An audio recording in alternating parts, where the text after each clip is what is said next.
Hello, so I have been drawing every day for 4 years now. Wow. And I've compiled 7 underrated, non-basic things that I think every digital artist should do.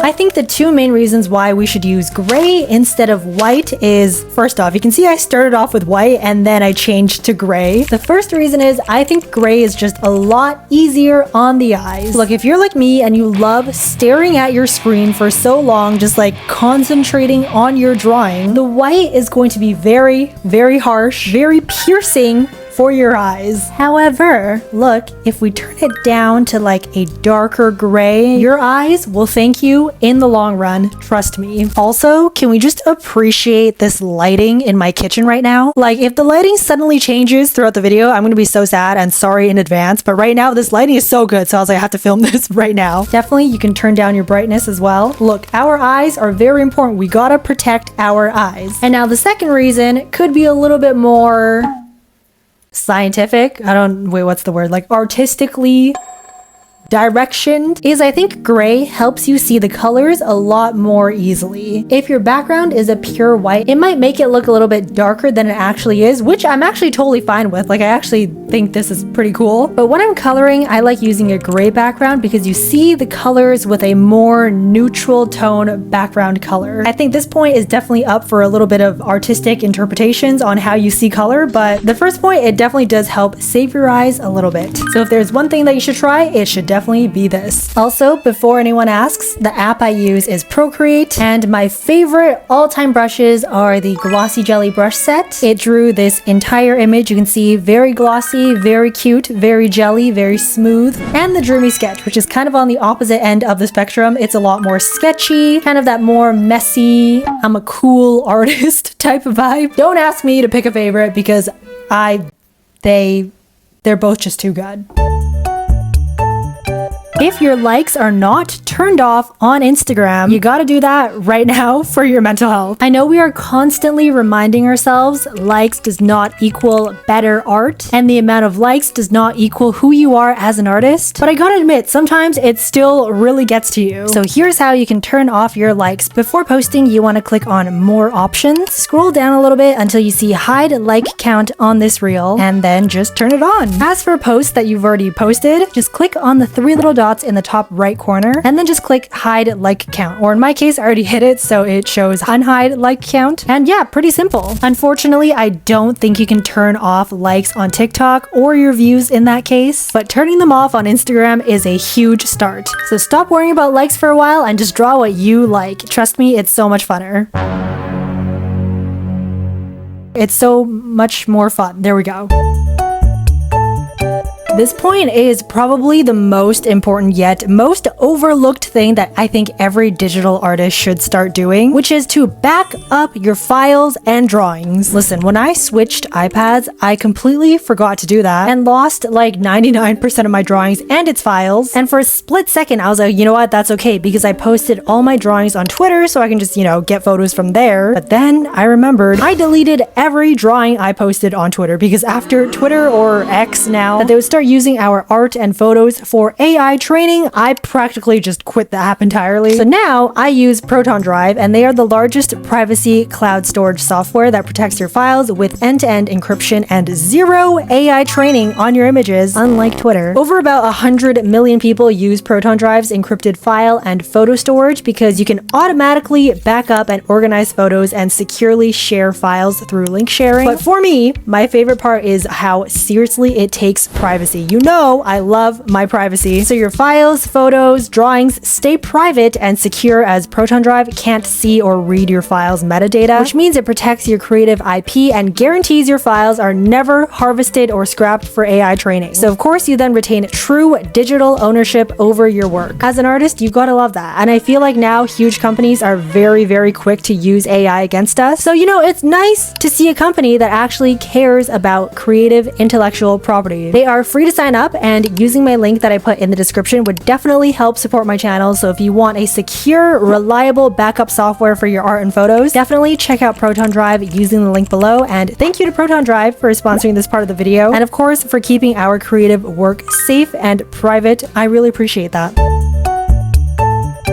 This one I am so passionate about, which is sometimes you just gotta sit down and draw some ugly things. Like I feel like many times we are drawing for the algorithm, for commissions, for family and friends, teachers, school, etc. And there are just a certain level of standards there, and you always want to make sure you're putting out your best, right? But that can get so exhausting and lead to burnout. And I always get questions as like, how do I recover from art block, whatnot? And I think one super underrated thing that you must do is just to let go of all standards and draw ugly. Do it right now. Let's do it together. Grab a pencil or paper, iPad, tablet, whatever you have, and let's just do a 1 minute or 10-minute ugly drawing. Forget about the rules. Just let your hand and mind wander. By like draw ugly, I just mean draw freely, not caring what the final result looks like. You know what? To further expand on this, digital artist, we should just experiment. Try new styles, new techniques without the fear of making it perfect. Make it ugly. Ugly is cute. Again, I should make this disclaimer. Art is subjective. Ugly to you does not always mean ugly to everyone. And by draw ugly, I just mean let go of some perfections and just have fun when drawing. So if there's another thing to add to your list, it is to draw ugly. Let's go. And you know what? While we're here, here is your secret message, or in this case, secret mission. If you guys don't know, I put secret messages in all my videos and we just have a little bit of fun in the comments. Comment down below an ugly thing you want me to draw, like anything, and I will draw it super ugly. This could be in a new video, or I could just put it on my Instagram, who knows, but I feel like it would be fun to see what you want me to draw ugly.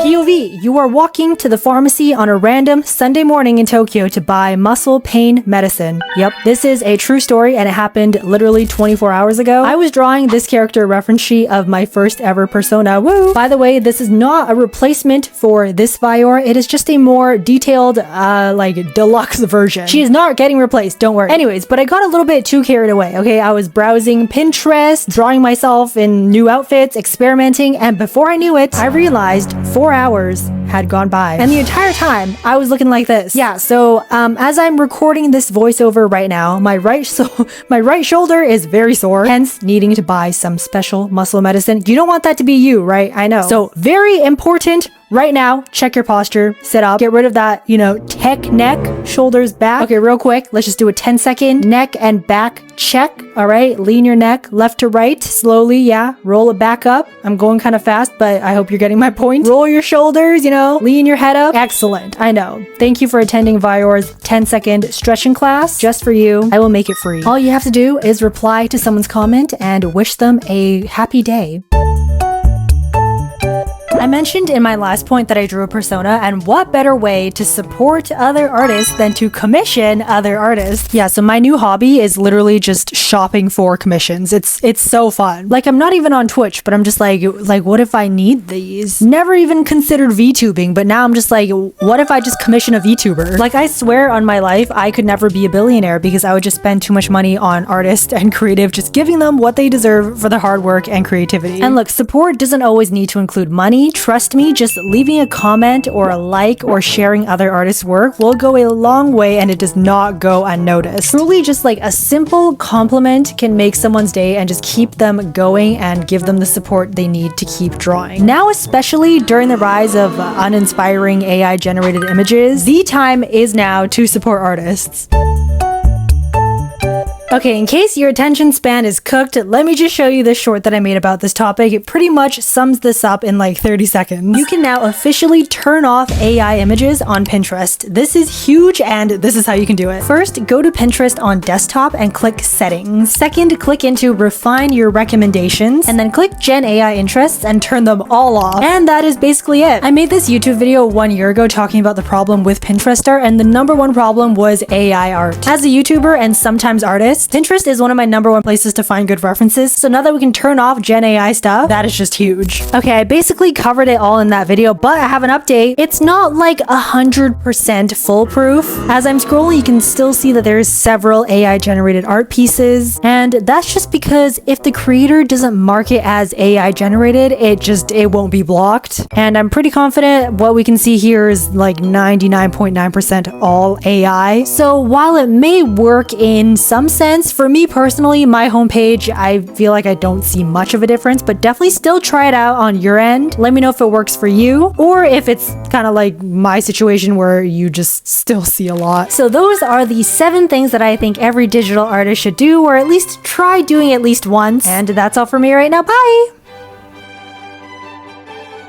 Just kidding. Welcome to Viyaura's Secret After School Club, where here I talk very unedited, unscripted, and just give you some behind the scenes or what I'm up to. Some behind the scenes. I initially was not going to make this video just because I feel like I'm a little bit unqualified to be like, okay, this is what you should do, what you shouldn't do, considering I should not be the one to tell you what you should and shouldn't do with art. But a lot of you did like this video, and I feel like this video that you just watched is kind of like similar, a little bit of a follow-up, a more updated video, because I made that a long time ago, but then for some reason slowly it started getting more views and people wanted a part 2, so I consider this maybe a somewhat part 2. Again, I'm very hesitant to do tutorials and like how-to videos when it comes to digital art, just because I feel like I am very inexperienced and I just do what I think is fun. With that said, take my suggestions with a grain of salt. And then, oh my gosh, while making this video, my friend Blue posted in her story that she drew me, my persona. Like, look at this masterpiece. I'm so honored. They have every little single detail. They got the little ghosty, little capybaras, the little piggies that I have on my desk. I'm not at home right now, so I can't show it. But if you know, you know. I have little pigs on my desk and like my little face. The axolotl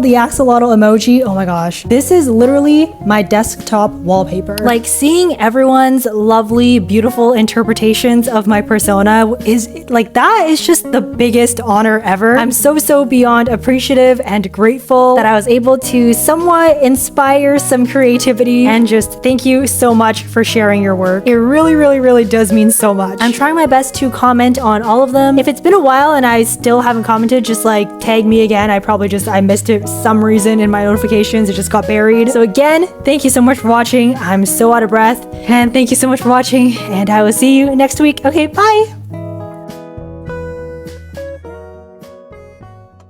Bonus! So technically, if you listened up to this far, 8 things as to what artists should, and you can probably already guess what this one is. And that is to be delusional. Yes, I know you saw it coming. How can I do this video without saying you gotta be a little bit delusional? Like, I've been talking about being a delusional artist since 2023, and okay, by delusional, I just mean like you gotta absolutely, wholeheartedly believe that you are the best artistic version of yourself. Now again, there is that borderline between arrogance and healthy confidence. So now you just got to be careful with that. Find that good balance. Like, at one point, my peak delusionality, I thought I was drawing as good as like professional Japanese manga artists. But listen, that delusionality kept me going. It kept my motivation up to keep drawing. Okay, and since now I'm a little bit more grounded, a little bit more realistic, I realized that delusionality was just a lot of self-positive motivation to essentially just practice. So by being delusional, I kind of see it as like a metaphor, the being delusional is just a beautiful wrapping paper, wrapping in the gift of positivity and practice, because practice makes better, yeah? So I'm gonna end off this video with the iconic line of, I had the delusional idea. Okay, bye!